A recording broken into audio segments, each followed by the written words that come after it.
Hello people, this is Sonali, the Melodramatic Bookworm. If you've been here before, welcome back, and if you're new to my channel, welcome to the Melodramatic Bookworm family.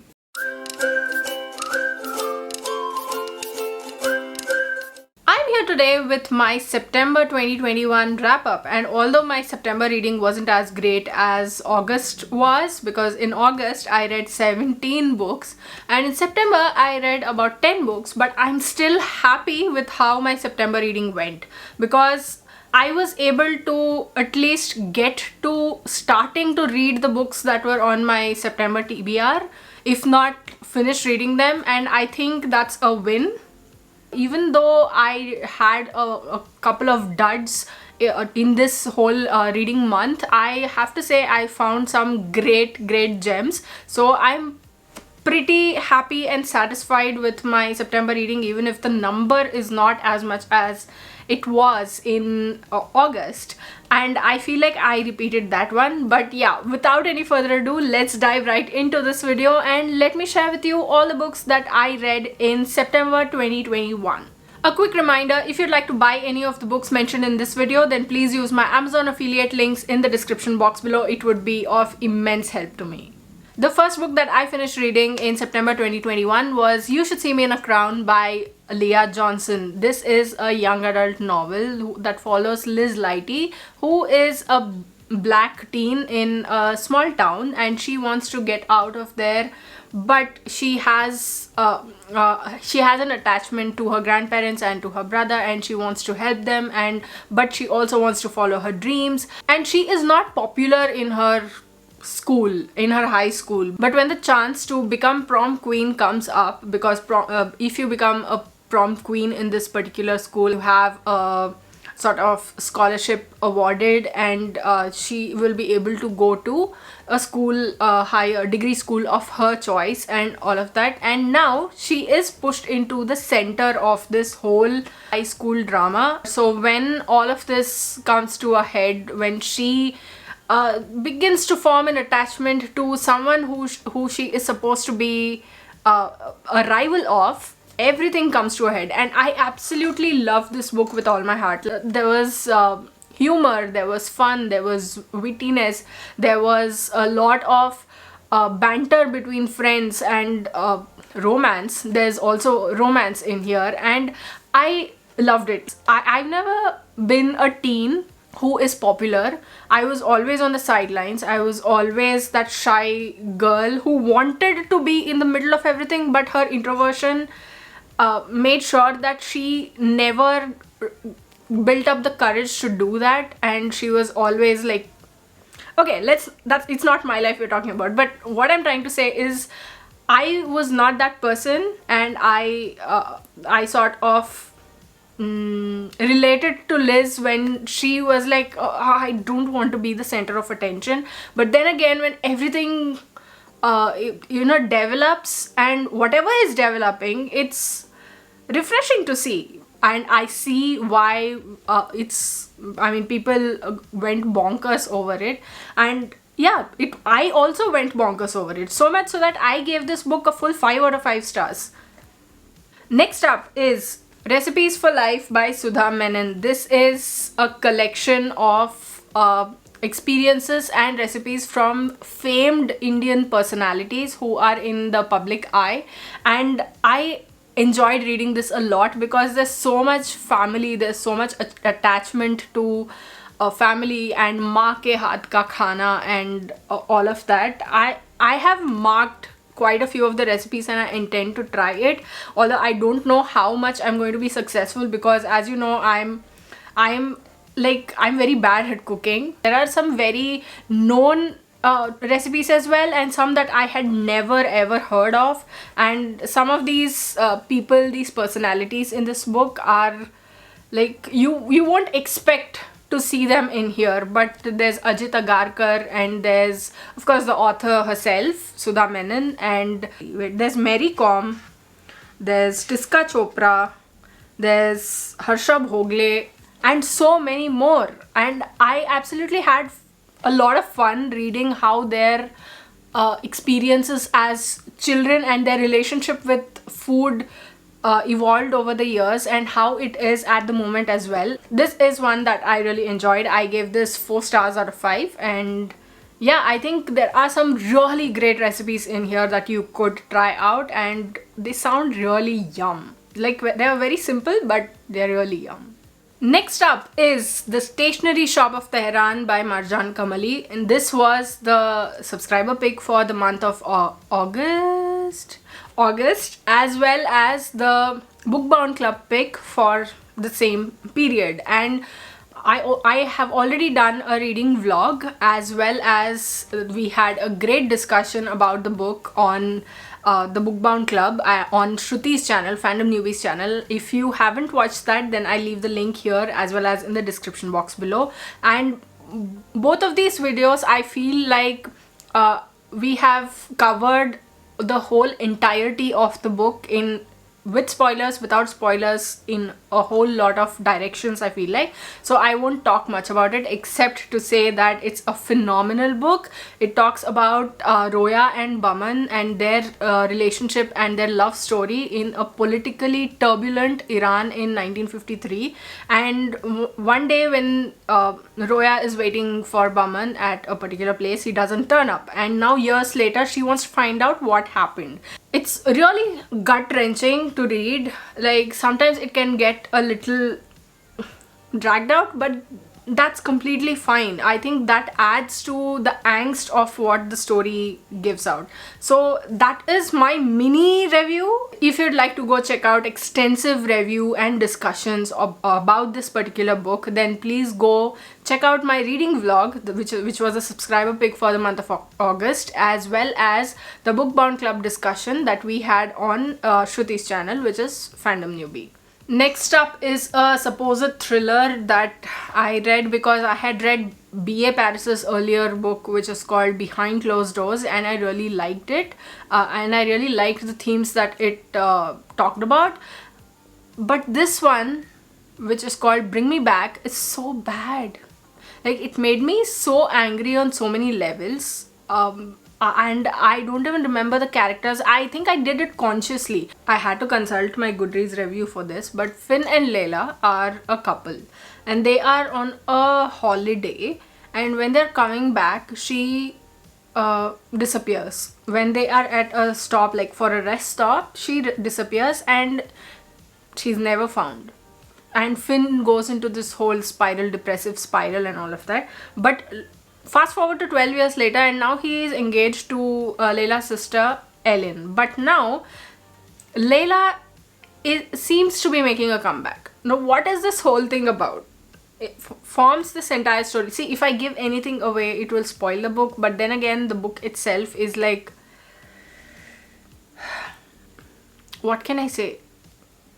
But first of all, it's draggy. Thrillers are supposed to be crisp. I don't need repetitiveness and dragginess in a thriller. If you are telling me the same thing over and over and over again, why will I want to listen to whatever the narrator is saying? As readers, we don't get to choose what happens to the characters, or like, we don't get to give any bad characters a comeuppance that we would like. We've got to read the story and accept whatever the author has written because it's their work. But this one, the reasoning behind why this whole thing comes about and how it is spinning, it's spinning like a top, like that totem from Inception. Like, it keeps spinning and you have no idea what's real, what's not real, and when you find out what exactly is real, you are like, shh, this can't be. Anyway, so Bring Me Back by B.A. Paris, it made me super angry, and I don't know if I have read such a book in a long time. I gave Bring Me Back 2 stars out of 5. Next up is a book that was sent to me by Pan Macmillan India, and I was on the Instagram tour for this book, and that is Under the Whispering Door by TJ Klune. And can you tell how happy I am to be a part of a tour like this? Even now, like, it feels like it's been ages after that my tour stop came and went, but this is a book that is so heartwarming. Oh my god, see, TJ Klune's books are always like that. They are like warm hugs. They are heartwarming. They are wonderful, and they make you smile, they make you laugh, they make you sad, and they just burrow inside you, and they spread the warmth, they spread the fuzziness, and they make you want to see everything that is good in this world. Even if people are the worst, you want to see the humanity in it. And this is one such book. Like, you know how much I've been fawning over The House in the Cerulean Sea, and this is a book like that.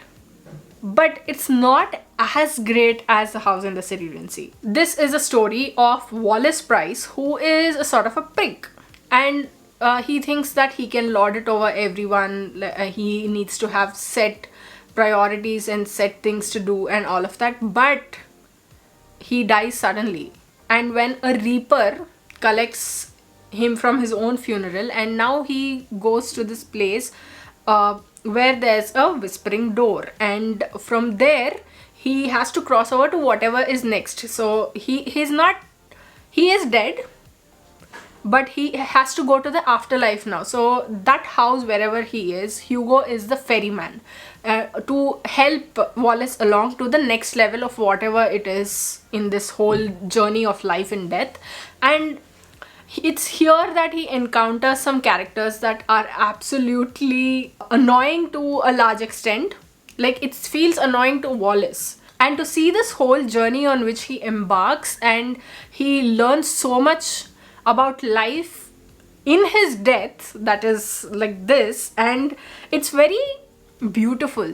It's very, like, you just want to jump into the pages, maybe smack Wallace a couple of times, and then give him a big hug. And I absolutely love this book. Yes, it does get draggy at places, but then again, it's worth it. It's all worth it because it's so good. I gave Under the Whispering Door 4.25 out of 5 stars. Next up is a book that we picked as part of my Drama Queenathon book club, and we read it for the month of August and September, and had a discussion in mid-September, and we unanimously loved this book. And I'm so glad to have this book in my hands as a physical copy as well.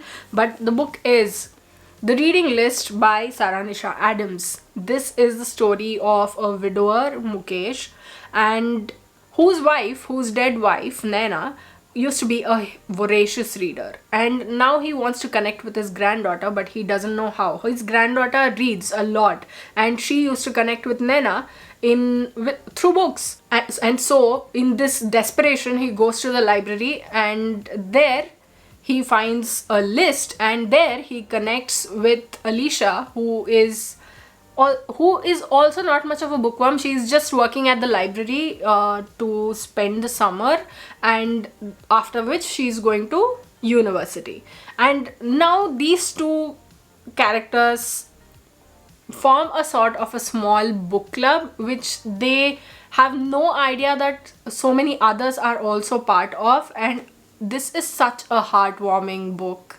I mean, it shows the power of books, bookworms, the experiences that bookworms go through, how reading can impact your life, how it can change your life for the better. It's a book about books, and it's a book about a reading list. And I know how much reading lists matter because I make them every month. And even my bigger TBR, whatever the books on my TBR are, that I also have a list of that sort.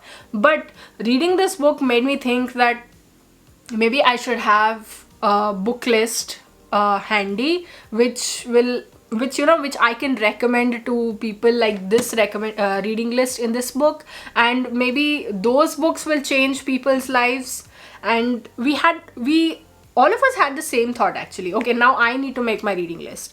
Now I need to do this. Now I need to share this with the world, and things of that sort. And to see an old man trying to live his life and trying to make a change in his life, and all to connect with people. And that also shows that books are not only places or havens for introverts to snuggle into. It can also bring people closer together. For extroverts, books can be a talking point. Books can be a place where they bond over, and that can get you started, and that can form so many more human connections and relationships. Yeah, I know that I'm going to reread this book. And the list of books in this, the actual reading list, after I saw that, I decided I'm going to read A Suitable Boy soon, which is why you saw it on, which is one of the reasons why you saw it on my October TBR. This is one book that I would definitely highly recommend. I rated this 4.5 out of 5 stars. Next up is the latest Sarah Anderson book that I got approved for, or I read through NetGalley, and that is Oddball.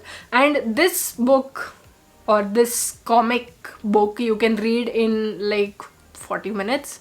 That's also, I'm stretching it. If you want to like savor everything in and every panel, then it'll take you like 40 minutes to 1 hour. But otherwise, you can read it in half an hour. But Sarah Anderson is known for her relatable comics, and especially for awkward introverts like me. And I found every single thing, whatever Sarah Anderson was saying, I related so hard and I laughed. I have learned to laugh at myself over the years, but reading these, looking at it and thinking that okay, there's at least one other person out there who's like me, I laughed out loud with relief as well as with hilarity. And that is something that I will always turn to Sarah Anderson for if I'm in a lonely or a slightly darker spot. Then her comics are sure definite to bring a smile to my face. If you are on NetGalley, then I think it's like you will be auto approved for it, so please go for it. This book is releasing on the 30th of November, and I'm so glad I got to read it. I am so done happy. And yeah, this is like, I gave this book a full 5 out of 5 stars. Next up is a book that I was supposed to have reviewed for my members in August, but I never got around to finishing the book because it felt a little heavy to me in that particular moment. But I did finish reading it in September, and I will be doing a review for them soon. The book in question is Atomic Habits by James Clear, and this is great. Like, it doesn't say anything groundbreaking, but whatever it says, it does make a lot of sense, and it will help you. What he's basically saying is that make changes for the better, even if it's like 1% change in the better. In the long run, it's going to show a lot of difference. If you start doing something good for yourself, then that will also compound over time, and it will show you results. So that is something that really stuck in my head. I mean, the nitty-gritties of the book, I've got to read it twice, thrice more, but otherwise the basics, I've got it pat down, and I really feel like this is going to be a helpful book if you are trying to make positive changes to your life, and how you can improve or bring good habits into your life, and how you can remove bad habits from your life. He has a strategy for it in this, and I really like that strategy. And if you can see the number of tabs that I've made here, that should tell you how much I was thinking. I was even contemplating writing in this book, and if you know me, you'll know that how big of a step that is and how much of an impact the book has had on me. I give this book 4.5 out of 5 stars. Next up is another thriller that we absolutely did not like. Like, if you watch my October TBR, you'll see that we added Mary Higgins Clark's Daddy's Gone Hunting, and the reason why we added that was because we read The Wife Between Us by Greer Hendricks and Sarah Pekkanen and absolutely disliked it. This whole book in its entirety is has such a convoluted plot, and it's problematic in certain manners, and I didn't think I'd end up like disliking a book so much. I'm going to come up with a blog post about this soon, so stay tuned for that. If you would like, I'll leave the blog post on my community tab as well. But yeah, this is about Vanessa, who is spying on her ex-husband's new fiance. They're also flitting back and forth between the past and the present. The past, Vanessa is called Nelly. I mean, Richard calls her Nelly. And now Vanessa is like stalking Richard's new fiance, and Richard is this whole a-hole of a guy, and slowly things unravel and things come to a head. They sort of become clearer as the pages go, and it's so like see, with the Bring Me Back by B.A. Paris, what I was talking over there is that when you're writing a thriller, you need it to be crisp, you need it to be fast, you need it to have the details. Yes, give me details, but make them relevant. Don't talk in circles. Thrillers are not supposed to talk in circles, and this book does it worse than Bring Me Back.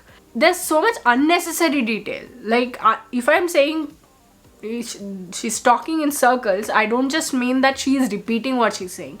She is also giving us information that is rather unnecessary for how the plot will go. Spoiler alert, just jump to a point which I will leave on the screen. And when an a-hole of a man can get away with abuse, domestic abuse, hitting his wife and slapping her and having her under control and constant surveillance and tracking her and giving her no privacy of her own, then don't let him get away with just saying I am sorry.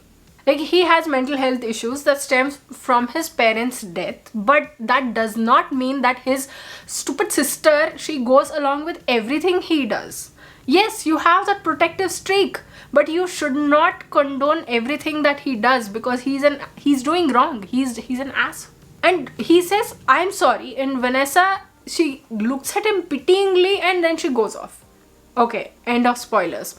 What I'm trying to say is that there's Vanessa's backstory, and you don't know a lot of Richard's backstory, and how Richard is sort of has such a huge impact on Vanessa and her life, but it gets boring pretty quick, and it gets also infuriating pretty quick, and that's not a combination that should be in a thriller and in any novel for that matter. Like, I know you're trying to put out a message out there ki people like this exist, but if that's the case, then follow it through to the end. Like, the real world is like this only. Excuse me? No, I'm sorry, but no. Anyway, you can see how worked up I am about it, so let's just leave it at that. I gave this book 1 star. Like, 1 star. The last book that I finished in September 2021 was The Heart Asks Pleasure First by Karuna Ezra Parikh, and this was another book that I had been reading for a long time. Like, I've been reading this from July, and I finally finished it, and I'm so relieved. But this is the story of Daya, who's from India, and Aftab, who's from Pakistan, and their connection, how it grows. They meet in the UK when they are at university, and Daya is at university, and Aftab is, I think he's finished university and he's now working at a law firm, and how their connection grows and how their love grows and how each of them sees the other and how their life intertwines, and Aftab is constantly telling Daya ki we can't be together, it's our fate, fate won't allow us, our countries won't allow us, and so much more. And there's this whole angsty kind of thing that's going on throughout the book. But the thing about this book is that the writing is beautiful. Like, I'm not going to refute that fact, that the writing is absolutely beautiful. I love Karuna Ezra Parikh's writing, and for a debut novel, that's fabulous. The way she's put some things so beautifully in poetry, as well as some truths about Indians and Pakistanis, and the difference in these two nations, people of these two nations, but also the similarities between people of these two nations, and then Hindus and Muslims, and the similarities between both of them, and some very staunch liberal people like Daya's mom, and how society in itself functions, and it does get draggy, as well as towards the end it sort of ends up a little like it falls flat on its face because of how the track that the story is taking. Like, I somehow knew that this was coming, but otherwise this is great. Like, if you're looking for a book that has poetic, lyrical, angsty writing, then this is one that you can definitely dive into. I give this book 3.5 out of 5 stars. So those were all the books, plus the ebooks and or audiobooks, whatever they were, that I read in September 2021. Which of these have you read? Which ones do you want to read? Which ones are you adding to your TBR? Which ones are you adding to your wish list? Are you buying any of the books mentioned in this video? If you are, then don't forget to use my Amazon affiliate links in the description box below. It would be of immense help to me. And also let me know what you thought of this video in the comments below. I'd love to hear from you. If you like this video, please like it and share it to spread the word. And if you like my content and would like to see more from me, don't forget to hit subscribe and click on the bell icon beside the subscribe button to get notified as and when I post new videos. Thanks for watching. I'll see you in the next video. Until next time, keep reading, keep watching, and add melodrama to your life.